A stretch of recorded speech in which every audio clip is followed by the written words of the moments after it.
investigate the direct effects and indirect effects of the zakat performance on the institution in Indonesia.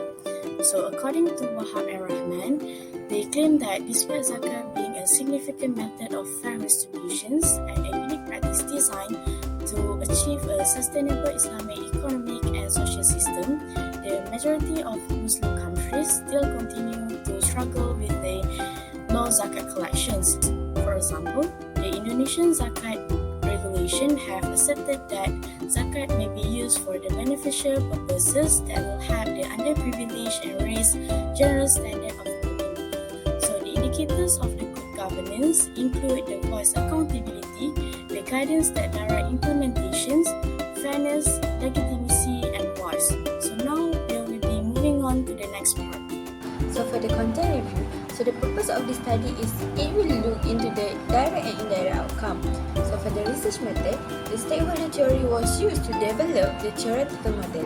The convenient sampling design was used to collect the data from zakat institution. The fraud prevention is used as the mediator in this model.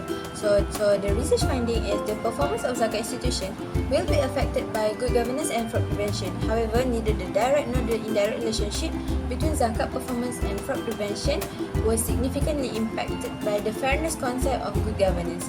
The effectiveness of zakat institution is mediated by the fraud prevention initiative.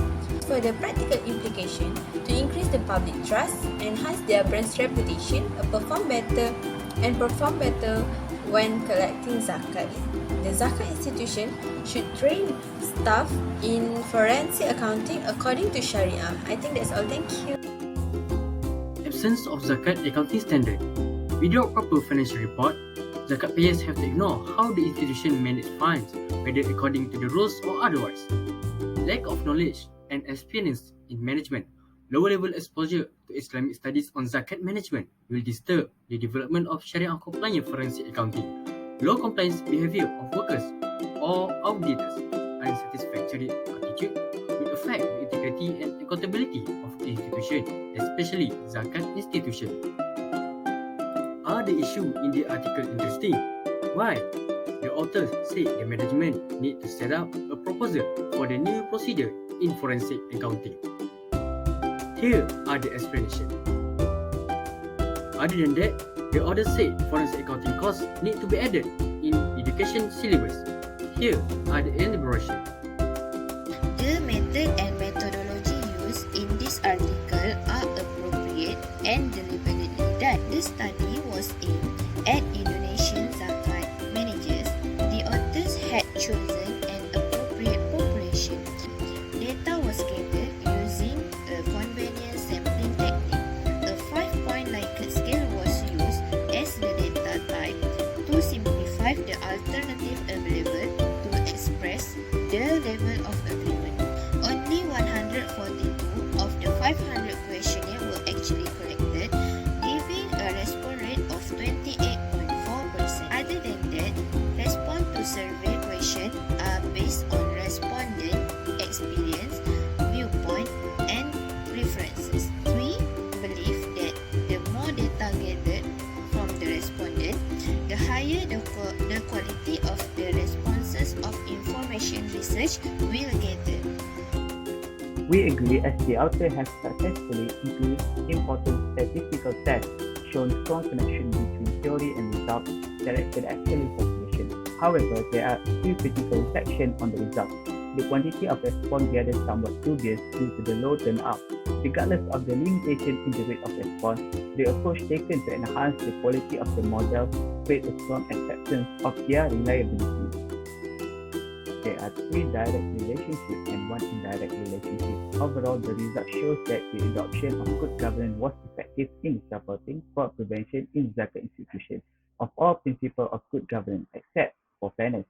Fairness repeatedly pop up as variables that are not significant in explaining whether it mediates in preventing or it has a positive relationship with fraud prevention. Based on the result, fairness in governance might not be the best indicator to make sure zakat institutions implement fraud prevention. Firstly, we believe that the author concern had been thoughtfully addressed. However, after reading and analysing this work, error had been noticed in the result of data collecting and implementation of the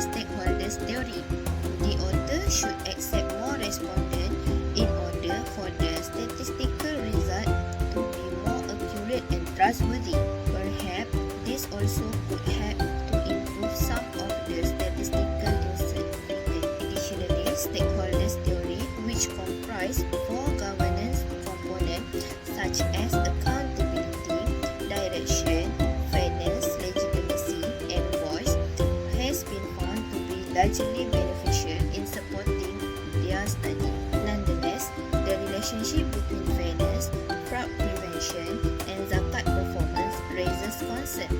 Authors are unable to establish fairness, one of the characteristics of good governance, in the effectiveness of fraud prevention and zakat performance, contrary what is stated by the stakeholders theory.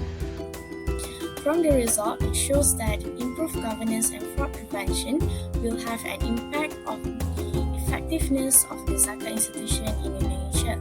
So by reviewing this article, we can practice those techniques that have been mentioned so that we can apply them later. For example, by understanding on how to analyze result, we can compare it using various techniques. We also have strategy to improve the study. We can create a flowchart and post it on their website or in public to indicate who is in charge of each job so that they can quickly take care of this job.